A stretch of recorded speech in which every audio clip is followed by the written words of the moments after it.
हमने एक्सरसाइज 8.2 का question number 1 का 3 क्वेश्चन का सॉल्यूशन देख चुका है।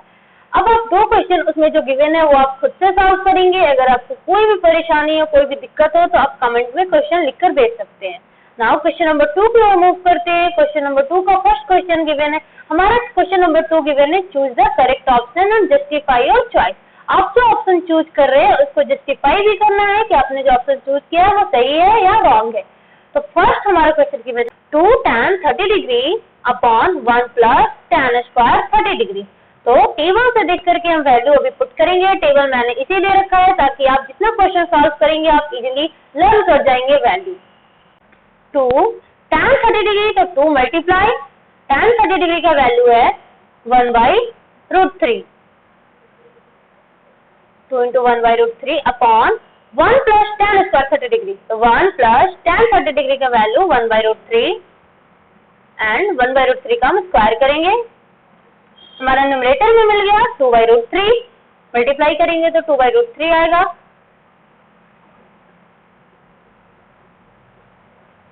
एंड डिनोमिनेटर में फ्रैक्शन के फॉर्म में तो हम इसे ऐड करते हैं। सबसे पहले ब्रेक करते हैं हम स्क्वायर को, तो 1 प्लस 1/3 आएगा। √3 को हम ब्रेक करेंगे स्क्वायर में तो √3 स्क्वायर से कैंसिल हो जाएगा तो 3 आएगा। अब ये फ्रैक्शन के फॉर्म में हो गया तो अब लिखेंगे as it is numerator 2/√3 and denominator में हमारा आ गया LCM 3 and 3 + 1 4, 2/√3 as it is करते हैं एंड 4/3। अब आपको मैंने बताया था कि जब p/q के फॉर्म में बोथ न्यूमरेटर एंड डिनोमिनेटर में हो तो न्यूमरेटर एज इट इज लिखते हैं एंड मल्टीप्लाई करके डिनोमिनेटर को रिवर्स कर देते हैं। तो 2/√3 मल्टीप्लाई 2/√3 मल्टीप्लाई 3/4। 2 से 4 2 टाइम्स में कैंसिल हो रहा है, 2 से 4 2 टाइम्स में कैंसिल किए। 3 को हम लिख सकते हैं, 2 से 4 कैंसिल हो जाएगा 2 टाइम्स में एंड 3 को हम लिख सकते हैं √3 √3 मल्टीप्लाई √3। क्योंकि जब हम इसका स्क्वायर हटाते, स्क्वायर रूट में अगर 2 3 है तो हम स्क्वायर रूट हटाएंगे तो हमें 3 सिंगल 3 ही मिलता है। तो √3 into √3 लिखे, हमारा डिनोमिनेटर में आया 2√3 2√3 √3 से √3 कैंसिल हो गया, मल्टीप्लिकेशन फॉर्म में है। अब आप समझ रहे होंगे कि मैंने 3 को क्यों √3 में लिखा 2 टाइम्स, क्योंकि √3 से √3 इजीली कैंसिल कर सकते हैं। अब हमारा वैल्यू आ गया √3/2। तो आवर करेक्ट ऑप्शन इज, तो हमारा वैल्यू आया सॉल्व करने के बाद √3/2 एंड आपके ऑप्शन में गिवन है option number A sin 60 degree का value, option number B cos 60 degree का value and option number C tan 60 degree का value and option number D sin 30 degree का वैल्यू। तो अब आप टेबल में देखिए कि √3/2 इसमें से किसका वैल्यू में फॉर्म कर रहा है। तो ये sin 60 डिग्री के वैल्यू में फॉर्म कर रहा है। sin 60 एंड cos 30 का वैल्यू है, लेकिन ऑप्शन में सिर्फ sin 60 गिवन है तो हमारा राइट आंसर होगा ए। तो hence the correct option is a sin 60 degree. Now next question, हमारा नेक्स्ट क्वेश्चन गिवन है 1 minus tan square 45 degree 1 upon 1 plus tan square 45 degree. तो सबसे पहले हम इसको सॉल्व करते हैं, फिर इसके बाद उसके ऑप्शन से मैच करेंगे जो वैल्यू आएगा। तो 1 को एज इट इज लिखेंगे, 1 minus tan 45 का वैल्यू 1 होता है तो 1 का स्क्वायर करते तो 1 ही आएगा अपॉन 1 प्लस tan स्क्वायर 45। कभी हम 1 का स्क्वायर करेंगे तो आप देख सकते हैं 1 minus 1 का square 1 upon 1 plus 1, 1 minus 1 0 and 1 plus 1 2। तो 0/2 हमारा जो आया इसका डिवीजन फॉर्म में है तो हमारा आंसर आएगा 0। Hence our option number D is correct. तो हमारा जो वैल्यू आया 0। तो हम सबसे पहले अपना ऑप्शन देखते हैं। ऑप्शन ए गिवन है हमारा tan 90 degree, option be given है 1, ऑप्शन सी गिवन है sin 45 degree and option D given है 0। अब आप ऑप्शन बाय ऑप्शन मैच कीजिए। tan 90 डिग्री का वैल्यू 0 है, नहीं, tan 90 डिग्री अनडिफाइंड होता है। बी में ऑप्शन में है 1 तो हमारा वैल्यू आया नहीं है। सी में है sin 45 डिग्री, sin 45 डिग्री का वैल्यू 1/√2 होता है तो ये भी हमारा रॉन्ग हो गया। Last option number D is the correct answer, क्योंकि इसमें वैल्यू हमारा 0 आया है। आई होप आपने अभी तक जो 2 क्वेश्चन सीखा है, इससे आप नेक्स्ट क्वेश्चन आप बना लेंगे खुद से, आप उसे खुद से सॉल्व कीजिएगा, खुद से लर्न कीजिएगा। अगर कोई भी प्रॉब्लम हो तो आप हमें कमेंट में बता सकते हैं। So now move to our question number 3 for exercise 8.2। Question given है if tan a plus b is equal to √3 and tan a minus b is equal to 1/√3। तो हमें फाइंड करना है वैल्यू a एंड b का, but value जो हम find करेंगे वो होगा 0 to 19 डिग्री के बिटवीन में होगा। 0 to 90 डिग्री के बिटवीन में वैल्यू फाइंड करेंगे। तो नाउ सबसे पहले लिखते हैं क्या गिवन है क्वेश्चन में। सबसे पहला गिवन है tan a plus b is equal to √3। We can see √3 किसका वैल्यू है, tan के कितना डिग्री का वैल्यू √3 था, आप याद कीजिए tan 60 डिग्री का वैल्यू √3 था। तो हम लिख सकते हैं tan a plus b को एज यूजुअल लिखेंगे और tan 60 डिग्री √3 की जगह हम लिख सकते हैं tan 60 डिग्री। अब tan से tan कैंसिल हो गया तो हमारा आ गया a plus b is equal to 60 degree plus b is equal to 60 degree. ये हमारा इक्वेशन फर्स्ट हो गया। सिमिलरली नेक्स्ट हम लिखेंगे tan a minus b is equal to 1/√3। अब देखते हैं हम यहाँ पे 1/√3 tan का किसका वैल्यू है, तो tan 30 डिग्री का वैल्यू है हमारा 1/√3। तो हम लिख सकते हैं tan 30 डिग्री। सिमिलरली tan से tan कैंसिल तो a minus b is equal to 30 degree आया। ये हमारा इक्वेशन सेकंड हो गया। नाउ आप देख सकते हैं कि a plus b is equal to 60 degree and a minus b is equal to 30 degree. तो on adding equation first and second, जो हम ऐड कर रहे हैं इक्वेशन फर्स्ट और सेकंड को, तो हमारा वैल्यू जो है b से b तो कैंसिल हो जाएगा प्लस माइनस से, तो हमारा वैल्यू आएगा 2a is equal to 90 degree. तो सिर्फ a का वैल्यू हमारा कितना आया, a का वैल्यू आया 45 डिग्री, इसका वैल्यू 45 डिग्री।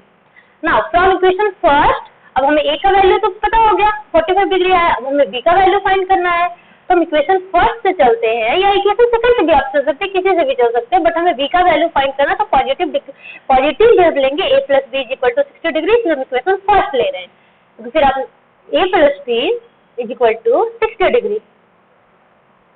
a का वैल्यू 45 आया तो 45 पुट करेंगे a की जगह पर, plus b is equal to 60 degree. b का वैल्यू फाइंड करना है तो b अलग रहेगा and 60 minus 45 degree, b is equal to 60 minus 45 degree. तो b का वैल्यू मिल गया हमें 15 degree. So now here is the value, a का वैल्यू 45 डिग्री and b का value 15 degree. So now move towards our question number 4. Now move towards our question number 4 and this is the last question for exercise 8.2. तो ये 8.2 का last question ये बोल रहा है कि इसमें आपको state whether the following are true और फॉल्स, जस्टिफाई योर आंसर। फिर हमें देखना है कि जो भी इक्वेशन दिया हुआ है क्या वो ट्रू है या फॉल्स है और हमें इसका आंसर देना है। तो हमारा फर्स्ट क्वेश्चन गिवन है sin a plus b is equal to sin a plus sin b। तो फर्स्ट क्वेश्चन में हमें ये देखना है कि क्या sin a plus b का सेम मान जो वैल्यू आएगा वो sin a plus sin b के इक्वल है। जब हम sin a plus b का एक साथ वैल्यू ले रहे हैं तो क्या वो अलग अलग वैल्यू का इक्वल होगा। चलिए सबसे पहले इसमें सपोज करेंगे, यहाँ पे तो साइन का कोई भी वैल्यू गिवन नहीं है कि a का वैल्यू 40 है, b का वैल्यू 30 है, कुछ भी गिवन नहीं है। तो हमें इसमें सपोज करना है, तो हम एक वैल्यू सपोज करते हैं। सपोज a का वैल्यू हम मानते हैं, a का वैल्यू हम ले लेते हैं अपना यहाँ पर 30 डिग्री। तो लेट a का वैल्यू हम लेते हैं 30 डिग्री एंड b का वैल्यू लेते हैं 60 डिग्री। अब वैल्यू तो हमने मान लिया, सपोज कर लिया। अब इसी वैल्यू के अकॉर्डिंग इसका जो फॉर्मूला था इसे हम पुट करते हैं। तो अब हम क्या करेंगे, साइन a प्लस b के जगह पर a और b का वैल्यू पुट करेंगे। तो हम लिखेंगे साइन a के जगह पर 30 डिग्री प्लस b के प्लेस पर 60 डिग्री पुट करेंगे इज इक्वल टू, सिमिलरली हम जो साइन a का वैल्यू रखेंगे a के प्लेस पे 30 डिग्री प्लस साइन b के प्लेस पे 60 डिग्री। नाउ साइन 30 प्लस 60 एक साथ में अगर हम करते हैं इसको तो साइन 90 डिग्री आ गया। तो एज इट इज लिखेंगे फिर इधर sine 30 degree plus sine 60 degree.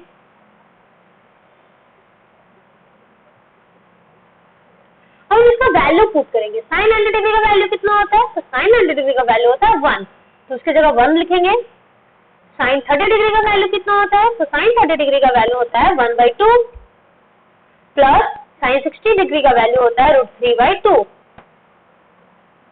1 तो आपका एडिजल मिल गया, 1 आप लिखते चलिए एज इट इज। अब 1/2 प्लस √3/2 को फ्रैक्शन में एलसीएम 2 लेंगे एंड ये हमारा आ गया 1 प्लस √3, 1 प्लस √3/2। तो क्लियरली आप यहाँ पे देख सकते हैं कि 1 के इक्वल टू नहीं है 1 प्लस √3/2, तो 1 is not equal to 1 plus √3/2। तो हमारा जो क्वेश्चन फर्स्ट गिवन है, हम देख सकते हैं यहाँ पे कि sine a plus b is not equal to sine a plus sine b clearly. तो hence the given statement is false. तो अब हमारा जो स्टेटमेंट गिवन है ये बिल्कुल गलत है, ये स्टेटमेंट फॉल्स है, क्योंकि हमारा जो राइट साइड का वैल्यू आया वो 1 प्लस √3/2 है, लेफ्ट साइड का वैल्यू 1 है, तो ये इक्वल टू नहीं है। तो नाउ हम क्वेश्चन नंबर 2 की सॉल्यूशन देखते हैं कि क्या ये ट्रू है या फॉल्स है। तो the value of sine theta increases as theta increases. तो साइन थीटा का जो वैल्यू है, क्या अगर हम थीटा का वैल्यू इंक्रीज करते हैं तो साइन थीटा का भी वैल्यू इंक्रीज करता है। सपोज अगर साइन थीटा का वैल्यू 0 to 90 डिग्री जाते हैं, तो जब हम इंटरवल करते हैं 0 to 90 डिग्री, थीटा इंक्रीज करता है, तो 0 degree smaller than theta and theta smaller than 90 degree. तो ये 0 to 90 डिग्री के बीच में लाइज करता है और ये ग्रेटर देन होते जाता है। आइए हम एग्जांपल के साथ में देखते हैं। जैसे एज यूजुअल हम जानते हैं साइन 0 डिग्री का वैल्यू क्या होता है, साइन 0 डिग्री का वैल्यू 0, ठीक है 0। अब उसके बाद आता है साइन 30 डिग्री। साइन 30 डिग्री का वैल्यू हम क्या पढ़े हैं 1/2। अब 1/2 तो हमारा फ्रैक्शन में हो गया, तो 0 से कंपेयर करना मुश्किल है, तो 1/2 को हम लिख सकते हैं एज ए डेसिमल फॉर्म में 0.5। जब आप डिवाइड देंगे 2 से 1 में तो आएगा 0.5। ये तो 0 से बड़ा है, फिर ग्रेटर होते जा रहा है। अब देखते हैं नेक्स्ट साइन 45 डिग्री। तो साइन 45 डिग्री हम देख रहे हैं, तो साइन 45 डिग्री का वैल्यू आता है 1/√2। अब 1/√2 को जब आप डेसिमल फॉर्म में लाएंगे तो आएगा 0.707, तो ये भी 0.5 से बड़ा हो गया। इस तरीके से देख रहे हैं हम इंक्रीजिंग ऑर्डर में आते जा रहे हैं। फिर आता है हमारा साइन 60 डिग्री। तो साइन 60 डिग्री का वैल्यू क्या है √3/2। तो √3/2 का वैल्यू क्या हो जाएगा डेसिमल फॉर्म में 0.866। सिमिलरली साइन 90 में आते हैं, तो साइन 90 डिग्री का वैल्यू होता है 1। तो यू कैन क्लियरली सी कि साइन 0 डिग्री का वैल्यू 0 है एंड साइन 90 डिग्री का 1 है, एंड इनके बीच में जो भी वैल्यू आया 30, 45, 60 वो एक इंक्रीजिंग ऑर्डर में है। वो 0, 0.5, 0.707, 0.866 एक इंक्रीजिंग ऑर्डर में बढ़ते जा रहा है और 1 तक आया, तो that means given statement is true. ये स्टेटमेंट ट्रू है कि value of sine theta increase करता है जैसे जैसे थीटा का वैल्यू इंक्रीज करता है। सिमिलरली आपको क्वेश्चन नंबर 3 है। क्वेश्चन नंबर 3 बोल रहा है कि the value of cos theta increases as theta increases. आप खुद सोचिए, अगर हम साइन थीटा में थीटा इंक्रीज कर रहे हैं, वैल्यू इंक्रीज कर रहा है, तो फॉर्मूला में लर्न किए थे कि कॉस थीटा जो होता है वो साइन थीटा का रिवर्स हो जाता है। जैसे अगर साइन 30 का वैल्यू 1/2 है, तो साइन 30 इज इक्वल टू हो जाता है कॉस 60। तो कॉस, तो ये हमारा जो है वो कॉस 30 का अगर हम वैल्यू लेंगे तो साइन 60 का वैल्यू आएगा √3/2। तो जैसे ही रिवर्स हो जा रहा है, दैट मींस हमारा थीटा तो इंक्रीज नहीं हो रहा, थीटा डिक्रीजिंग ऑर्डर में आ गया, क्योंकि आप स्टार्टिंग में ही देखते हैं कि cos 0 का वैल्यू 1 होता है एंड cos 90 का वैल्यू 0 होता है। ठीक है, आप यहाँ पर देख सकते हैं कि cos 0 का वैल्यू हम क्या देखते हैं, तो cos 0 का वैल्यू आता है 1, cos 0 degree is equal to 1। cos 30 का वैल्यू क्या होगा, तो cos 30 का वैल्यू होता है √3/2 इज इक्वल टू साइन 60 होता है, तो √3/2 का हमारा वैल्यू आया 0.866, 0.87 मान लीजिए। इसी तरीके से cos 45, तो cos 45 का तो एज यूजुअल 1/√2 है, तो इसका डेसिमल फॉर्म में आएगा 0.707। Now cos 60 degree, cos 60 degree का वैल्यू आता है sin 30 की इक्वल, मतलब 1/2 आया 0.5। एंड लास्ट cos 90 डिग्री, इसका वैल्यू आता है 0। तो हियर यू कैन ऑब्जर्व कि cos 0 से 1 से ये 0 तक आया, तो ये डिक्रीजिंग ऑर्डर में आया। तो यहाँ पर आप ये नहीं कहते, ये स्टेटमेंट जो गिवन है वो फॉल्स है, क्योंकि स्टेटमेंट कह रहा है कि value of cos theta increases as theta increases, but यहाँ पे ऐसा नहीं हो रहा है। जैसे जैसे थीटा का वैल्यू इंक्रीज कर रहा है, cos थीटा का वैल्यू डिक्रीज करते जा रहा है। तो हेंस आवर थर्ड क्वेश्चन का स्टेटमेंट जो गिवन है वो फॉल्स है, तो इसका आंसर फॉल्स होगा। नाउ आवर क्वेश्चन नंबर 4 क्या बोल रहा है, क्वेश्चन नंबर 4 बोल रहा है कि sin theta is equal to cos theta for all values of theta. कि सपोज sin थीटा का जो वैल्यू है वो cos थीटा का इक्वल होता है सारे वैल्यू के, थीटा का सारे वैल्यू के लिए। अगर हम जैसे थीटा का वैल्यू 0 रखते हैं तो cos थीटा cos 0, तो साइन 0 का वैल्यू क्या होता है? साइन 0 सबसे पहले थीटा का वैल्यू 0 लेते हैं, 0 degree is equal to cos theta, तो कॉस 0 डिग्री। अब हम यहाँ पे लर्न किए हैं कि साइन 0 का वैल्यू 0 होता है एंड कॉस 0 का वैल्यू 1 होता है। तो यहाँ पे इक्वल टू तो है नहीं, 0 इज नॉट इक्वल टू 1, तो हमारा ऑल वैल्यू के लिए ये इक्वल सही नहीं है, ट्रू नहीं है। बट हाँ, इनके एक वैल्यू ऐसा है जिसके लिए हमारा साइन थीटा और कॉस थीटा दोनों का वैल्यू सेम होता है। जैसे थीटा इज इक्वल टू अगर हम 45 डिग्री लेते हैं, थीटा इज इक्वल टू 45, तो sine 45 degree is equal to cos 45 degree, तो ये दोनों का वैल्यू सेम आता है। Sine 45 degree 1/√2 and cos 45 degree 1/√2, तो ये दोनों का वैल्यू सेम है, इट इज नॉट। तो अब आप यहाँ पे क्लियरली देख सकते हैं कि आप 0 डिग्री ले लीजिए या 30 degree, 60 degree, except 45 degree. 45 degree के एक्सेप्ट आप कोई भी ले लीजिए थीटा का वैल्यू, तो आपका sine theta is equal to cos theta नहीं होगा। बस एक एक्सेप्शन में है, sine 45 degree is equal to cos 45 degree. तो it is the given statement is false, क्योंकि गिवन स्टेटमेंट ये बोला है कि ऑल वैल्यूज ऑफ थीटा, तो no, all values of theta नहीं है वो सही। वहां पे आप ये कर सकते हैं कि sine 60 is equal to cos 30, ये इक्वल में आएगा कि साइन 60 का जो वैल्यू है √3/2 वो cos 30 के इक्वल आएगा। But sine 60 is equal to cos 30 never, sine 60 is equal to cos 60 never. इसके लिए सिर्फ एक ही वैल्यू है थीटा का, वो है 45 डिग्री, जो साइन में भी इक्वल है cos में भी इक्वल है। Now move towards our question number 5। Question number 5 बोल रहा है cos A is not defined for A is equal to 0 degree. cos A है जो वो डिफाइंड नहीं है, A का वैल्यू अगर हम 0 डिग्री लेते हैं तो ऐसे हम लोग जानते हैं, देखिए हम लोग पढ़े हैं कि cos जो हमारा cos 0 डिग्री है उसका वैल्यू नॉट डिफाइंड है। तो क्यों नॉट डिफाइंड है ये हम चेक करते हैं। तो हम लोग जानते हैं कि cot A का फॉर्मूला हम लोग पढ़े हैं, cot A means cos A upon sin A। cot A का क्या होता है? cos A upon sin A, क्योंकि tan A का हम लोग इसका रिवर्स करते हैं, sin A upon cos A तो tan A आता है, और cot A तो cos A upon sin A। अब A की जगह पे हम 0 पुट करते हैं, तो cos A cos 0, sin A तो sin 0। तो आप वैल्यू याद कीजिए, cos 0 का वैल्यू 1 अपॉन sin 0 का वैल्यू 0, तो इज इक्वल टू अनडिफाइंड। क्योंकि 0 से हम किसी में भी डिवाइड देते हैं तो वो अनडिफाइंड होता है, ये हमारा जो वैल्यू आया वो undefined. Here we can see clearly कि 1/0 दैट मींस 0 से हम किसी भी नंबर में डिवाइड नहीं दे सकते हैं, तो ये जो वैल्यू है वो है अनडिफाइंड, मतलब नॉट डिफाइंड, हम इसका वैल्यू नहीं डिफाइन कर सकते हैं। For the A is the value 0 degree, तो hence the given statement is true.